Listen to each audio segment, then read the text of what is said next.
talked a couple weeks ago, you were doing an interview, and you talked about how you hope to end the war in Ukraine because it might help you get into heaven. How does this help? Does this help? I mean, I'm being a little cute.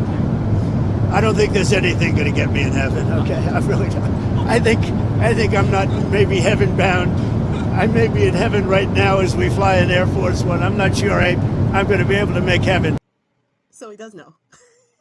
What happened to I'm the biggest Christian you have ever seen?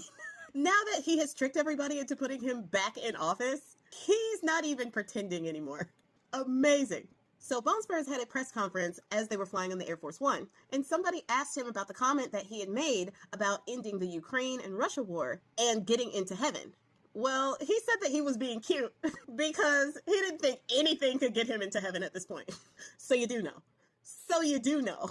I mean, twice in 1 week is too much for me. First, I agreed with Marjorie Taylor freaking Greene, and now I agree with Bone Spurs? What is happening? But I'm interested to see what his what his supporters see in this, because they have made excuse after excuse after excuse for his actions, telling us that he was anointed by God, comparing him to Old Testament King Cyrus of Persia, who was a very flawed person who, in the story, was used by God, saying that people who are not Republican or people who oppose Bone Spurs are opposing God, as if opposing Bone Spurs is opposing God himself. Like, these are things that they've actually said and actually compared him to, even though in their Bible it says, do not have any other God before me. I'm just saying. They even said that the fact that he weaseled his way out of 4 indictments, and even though he was convicted of 34 felony counts, he got absolutely no jail time whatsoever. That was all divine intervention. Yeah. And I'm not even going to talk about all of the merch and memes and watches and guitars and shoes and all of these 10 Commandment golden statue style things that they are worshiping for this guy. Even though they claim they don't have the money to spend on this stuff, they are rolling out cash to buy the things that he is selling just to be closer to him, just to have some type of connection to him.